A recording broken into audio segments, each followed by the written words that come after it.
Number 56، داڑھی منڈوانا۔ بسا اوقات یہ بھی انسان کے لیے عذاب قبر کا ایک ذریعہ اور سبب بن جاتا ہے۔ اردو کی ایک کتاب ہے اللہ کے نافرمانوں کا عبرتناک انجام، اس میں انہوں نے ایک واقعہ لکھا۔ دو ساتھی تھے جو پشاور سے ٹرک چلاتے ہوئے افغانستان جا رہے تھے، دونوں ہی ڈرائیور تھے۔ راستے میں سفر کرتے ہوئے چلتے چلتے ایک جگہ ایکسیڈنٹ ہو گیا۔ ایکسیڈنٹ میں اتفاق سے دونوں ہی حادثے میں مر گئے۔ اب انہیں معلوم نہیں تھا کہ ان کا عطا پتہ کیا ہے، ایڈریس کیا ہے کہ ان کی لاشوں کو پہنچایا جائے، تو ان کے جیب میں اتفاق سے کوئی شناختی کارڈ، کوئی رابطہ نمبر نہ ملا۔ تو انہوں نے سوچا کہ کہیں لاشیں خراب نہ ہو جائیں، تو ایک جگہ ان کو دفنا دیا گیا۔ دفنانے کے بعد وہ خبر چلا دی گئی، اخبارات میں آ گئی، میڈیا پر آ گئی کہ اس طرح دو آدمیوں کا ایکسیڈنٹ ہوا، فلاں گاڑی کا نمبر ہے، فلاں جگہ ان کی لاشیں دفنائی گئی، اور اگر یہ کسی کے عزیز و اقارب ہیں تو وہ ان کی لاشوں کو آ کر وہاں سے لے جا سکتے ہیں۔ چند دنوں میں ان کے جو عزیز و اقارب تھے وہ وہاں پہنچ گئے۔ انہوں نے کہا ہم یہ لاشیں یہاں سے اپنے آبائی قبرستان لے کے جائیں گے۔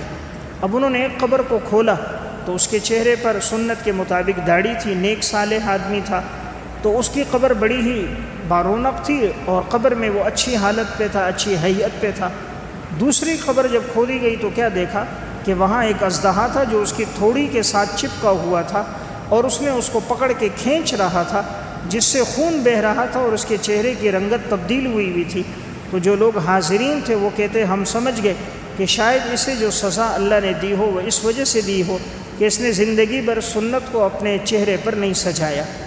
دیکھیں یہ سنت، یہ داڑھی ایسی چیز ہے جو قبر میں بھی ساتھ جاتی ہے، باقی تو ساری چیزیں یہیں رہ جائیں گی۔ ہمارا مال ہے، دولت ہے، پیسہ ہے، ہمارے پاس لباس ہے، موبائل ہے، گھڑی ہے، ساز و سامان ہے، یہ سارا یہیں رہ گیا، لیکن پیغمبر کی جو سنت ہے یہ ہمارے ساتھ جائے گی۔ قبر سے نکلیں گے ہمارے ساتھ ہوگی، حشر کے میدان میں ہمارے ساتھ ہوگی، اور کچھ نہیں تو ہم امام الانبیاء صلی اللہ علیہ وسلم کے سامنے یہ کہہ سکیں گے یا رسول اللہ ہم کمزور تھے، کوئی نیک اعمال نہ کر سکے، زندگی گناہوں میں فسق و فجور میں گزر گئی، لیکن ہمیں آپ کا چہرہ اور آپ کی سنت بڑی عزیز تھی، ہم نے آپ کی سنت کی لاج رکھی اور اسے اپنے چہرے پہ سجایا، تو شاید ممکن ہے یہی ہمارے لیے نجات کا ذریعہ بن جائے۔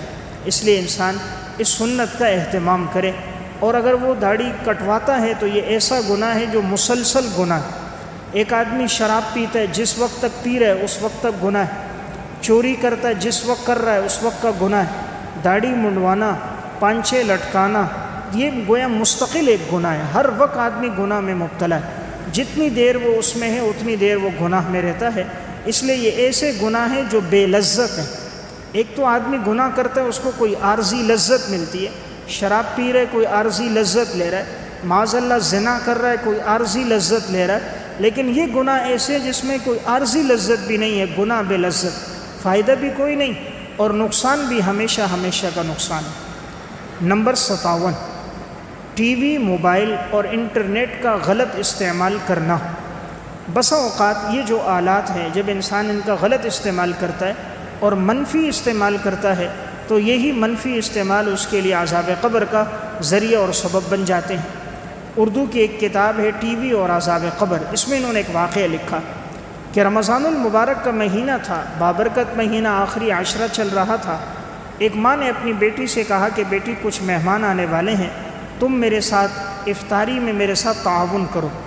اب بار بار جب بلایا تو بیٹی تنگ ہو گئی، اور عموماً جو افطاری کا وقت ہوتا ہے، سحری کا وقت ہوتا ہے، ایسے بابرکت وقت میں کوئی نہ کوئی ایسے غلیظ پروگرامات آ رہے ہوتے ہیں جس سے نوجوان نسل اس میں لگ جاتی ہے اور اپنے اس قیمتی وقت کو وہ ضائع کر دیتی۔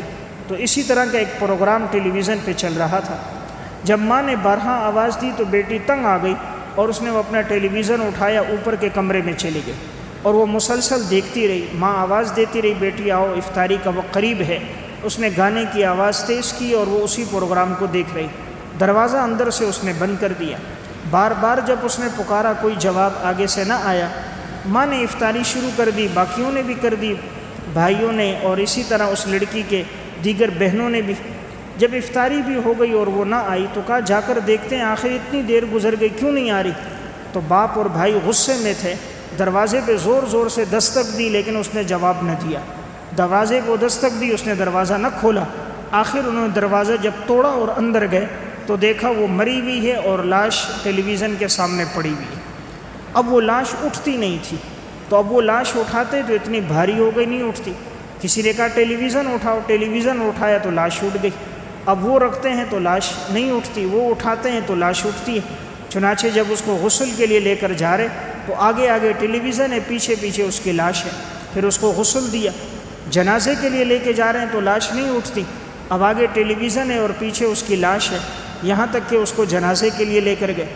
جنازہ ہو گیا، قبرستان لے کے جاتے ہیں تو لاش نہیں جاتی، اب آگے ٹیلی ویژن ہے، پیچھے اس کی لاش ہے، قبرستان پہنچے اور جب قبر میں اس کو رکھا، ٹیلی ویژن لانے لگے تو لاش باہر آ گئی۔ دوبارہ دفنایا، پھر لانے لگے، پھر لاش باہر آ گئی۔ سب نے کہا لگتا ہے اس کو ساتھ دفنانا ہوگا، تو ٹیلی ویژن کو ساتھ قبر میں رکھ کر اس کو دفنایا گیا۔ تو گویا اللہ تعالیٰ کبھی کبھی ایسے واقعات رونما کر کے ایک عبرت کے لیے کہ انسان عبرت حاصل کرے کہ رمضان کا بابرکت مہینہ اذان شعائر میں سے، اور ایک والدہ کی نافرمانی کرنا، شاعر اللہ کی نافرمانی کرنا، اس کے مقابلے میں فحاشی اور یعنی بے حیائی کو ترجیح دینا، اس وجہ سے اللہ تعالیٰ بسا اوقات عذاب میں انسان کو مبتلا کر دیتا ہے۔ اس لیے انسان شاعر کا احترام کرے، اپنی زندگی جو گزارے نیک اعمال میں گزارے۔ زندگی جیسی ہوتی ہے ویسی موت آتی ہے۔ اس نے زندگی چونکہ اسی طرح ناچ گانے اور پروگرامات میں گزاری تو اللہ تعالیٰ نے پھر اس کو موت بھی اسی طرح دے دی۔ ڈاکٹر نور احمد نور کی ایک کتاب ہے، موت اور عذاب قبر کے عبرتناک مناظر اور واقعات۔ ڈاکٹر نور احمد نور یہ کافی عرصہ ڈاکٹر رہے ہیں، اور انہوں نے اس کتاب میں لکھا کہ میرے سامنے 100 سے زیادہ میتیں ہوئی ہیں، تو چونکہ 40 سال تک رہے تو کہا 100 سے زیادہ لوگ میرے سامنے مرے، اور وہ 100 کہتے ہیں وہ مسلمان، لیکن ان 100 میں سے 3 آدمیوں نے کلمہ پڑھا ہے، 97 نے کلمہ نہیں پڑھا۔ 100 مسلمان میری آنکھوں کے سامنے مرے ہیں۔ ڈاکٹر نور احمد نور لکھتے ہیں کہ ان میں سے میں نے دیکھا کہ صرف 3 آدمیوں نے کلمہ پڑھا، باقی نے نہیں پڑھا۔ اس نے اس کتاب میں بہت سے واقعات لکھے، کہا کہ ایک شخص تھا، اس کی زندگی ساری زندگی بھینسوں میں گزر گئی، عبادت سے نماز سے دور تھا، آخری وقت تھا تو زبان پہ یہی تھا فلاں بھینس کے آگے یہ چارہ ڈالو، فلاں بھینس کو پانی پلاؤ، فلاں کو یہ چارہ دو، فلاں کو یہ دو، اپنے غلاموں نوکروں کو آواز دے رہا، اور یہی جملہ کہتے کہتے مر گیا۔ زندگی اس عمل میں گزری تو موت کے وقت اللہ نے وہی بات اس کی زبان پہ جاری کر دی۔ ایک واقعہ ڈاکٹر نور احمد نور لکھتے ہیں، ایک وکیل تھا، کہا جب اس کو لایا گیا تو اس کی موت کا میرے سامنے ہوئی، اور آخری وقت میں اس کی زبان پہ تھا کہ شفا نمبر 2 کا معاملہ کدھر ہے، شفا نمبر 3 والے کہاں ہیں، وہ شفا نمبر 6 کا جو وہ شخص ہے اس کو بلا کے لے کر آؤ۔ تو وہی جو اس نے مقدمات اپنی زندگی میں لیے تھے، تو یہ زیادہ تر زمینوں اور شفوں کے مقدمے لیتا تھا، تو آخری وقت میں یہی بات زبان پہ تھی اور یہ کہتے کہتے مر گیا، کلمے سے محروم رہا۔ تو انسان جیسی زندگی گزار رہا ہوتا ہے، اللہ تعالیٰ ویسی ہی چیزیں موت کے وقت اس کے سامنے لے آتا ہے، زبان پہ وہی جاری ہوتا ہے۔ امام ذہبی رحمہ اللہ نے الکبائر میں لکھا، ایک شخص کی ساری زندگی گزری تھی وہ جوا کھیلتا تھا، موت کے وقت بھی زبان پر یہی تھا فلاں فلاں کو بلاؤ کہ ہم جوا کھیلیں، یہی جملہ کہتے کہتے مر گیا۔ ایک شخص کی زندگی شراب پینے میں گزر گئی تو موت کے وقت یہی بات تھی کہ فلاں شراب لے کر آؤ، میں بھی پیوں، دوسرے کو بھی پلاؤ، فلاں فلاں کو بلاؤ اور وہ پیے، اور یہی جملہ کہتے کہتے مر گیا۔ تو بہرحال انسان کوشش کرے اپنے آپ کو ان گناہوں سے بچائے۔ نمبر 58، غیروں کی مشابہت اختیار کرنا اور ان کے اعمال اور افعال کو اچھا سمجھنا۔ غیر مسلموں کے انسان مشابہت اختیار کرے اور ان کے جو افعال ہیں، اعمال ہیں، ان کو اچھا سمجھے، بسا اوقات یہ بھی عذاب قبر کا سبب بنتا ہے۔ حضرت حکیم الامت مولانا اشرف علی تھانوی صاحب رحمۃ اللہ علیہ کے خطبات میں ایک واقعہ ہے۔ حضرت فرماتے ہیں کہ مولانا فتح محمد صاحب رحمۃ اللہ علیہ مکہ مکرمہ میں ہوتے تھے۔ انہوں نے ایک واقعہ بیان کیا کہ وہاں ایک تاجر تھے شیخ دہان، انہوں نے واقعہ سنایا کہ مکہ میں ایک عالم کا انتقال ہوا، اب اس کی ایک جگہ تدفین ہو گئی، تو کچھ عرصے کے بعد چونکہ وہاں ہوتا یہ ہے کہ قبرستان میں جگہ کم ہے، تو کچھ عرصے کے بعد دوبارہ قبر کھودتے ہیں، اگر لاش صحیح سالم ہو تو ٹھیک ہے، نہ ہو تو اس میں دوسرے مردے کو دفنا دیتے ہیں۔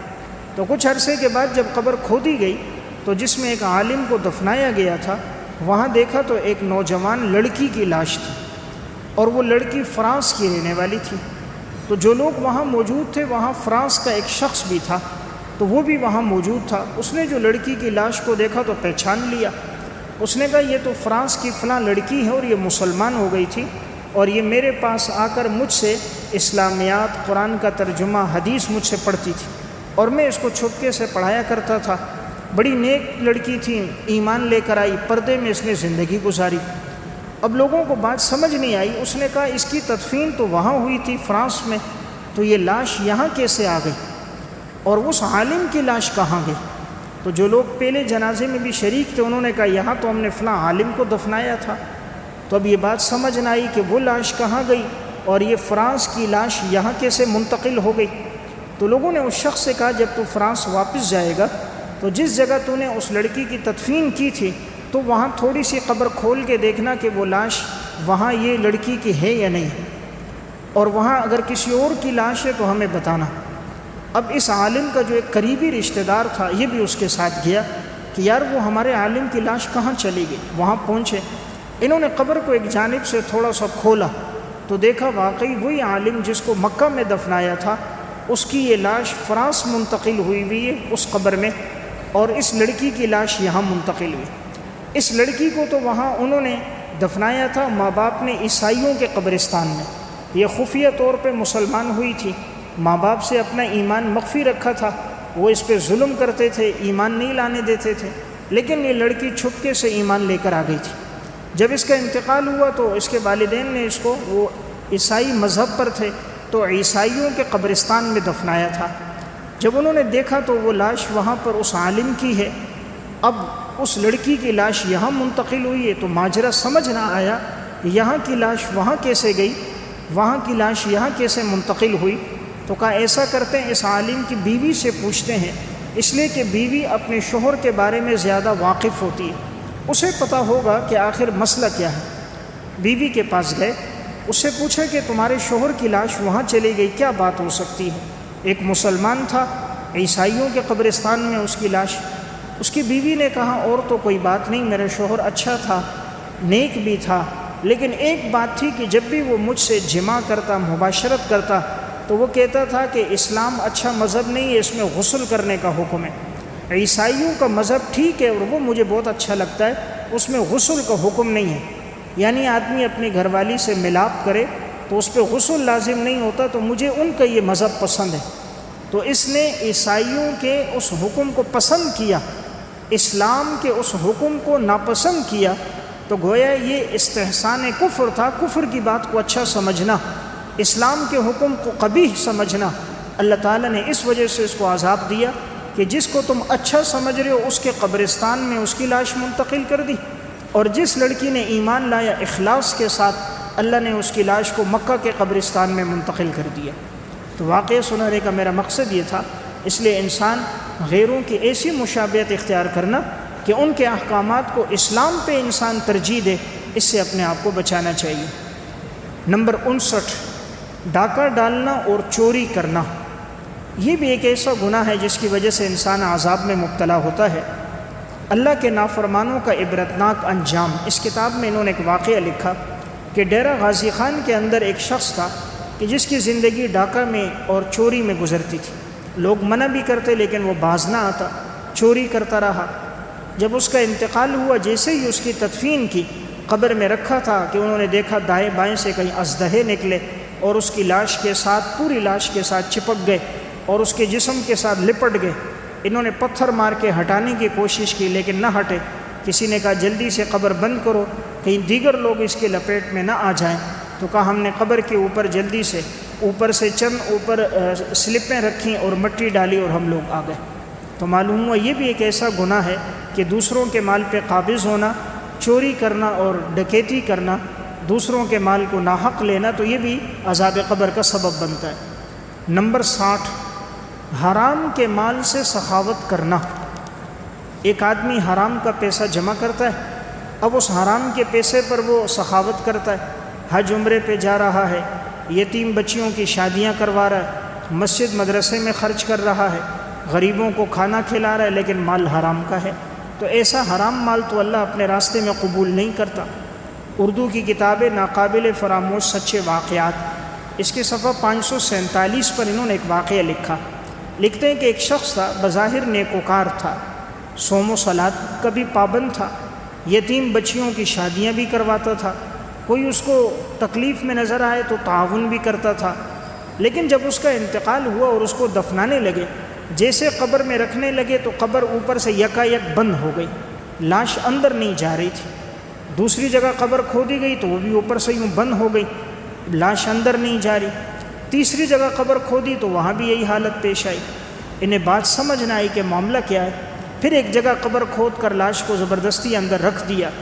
اب کہتے ہیں تھوڑی دیر کے بعد ہم نے دیکھا، جب قبر اوپر سے ہم نے بند کی تو قبر میں دراڑیں پڑ گئی اور آگ کے شعلے بلند ہونے لگے، اور ہمیں محسوس ہو رہا تھا اس کی وجہ سے ارد گرد کی جگہ نہایت گرم ہو گئی تھی، اور حرارت اور گرمی اتنی تھی کوئی آدمی کھڑا نہیں ہو سکتا تھا۔ تو لوگ وہاں سے نکلے۔ اب وہ سوچنے لگے آدمی تو نیک تھا، تو یہ شاید عذاب میں کس وجہ سے مبتلا ہوا۔ تو بعد میں بات پتہ چلی کہ یہ سرکاری محکمے میں ملازمت کرتا تھا، لیکن اس کو رشوت کی لت پڑ گئی تھی، اور یہ جو معاملہ کرتا رشوت کا کرتا۔ جب تک یہ پیسے نہیں لیتا، رشوت نہیں لیتا، کوئی کام نہیں کرتا تھا، تو اس نے زندگی رشوت میں گزاری، حرام میں گزاری، اور اس حرام سے یہ یتیم بچیوں کی شادیاں کرواتا اور خرچ کرتا۔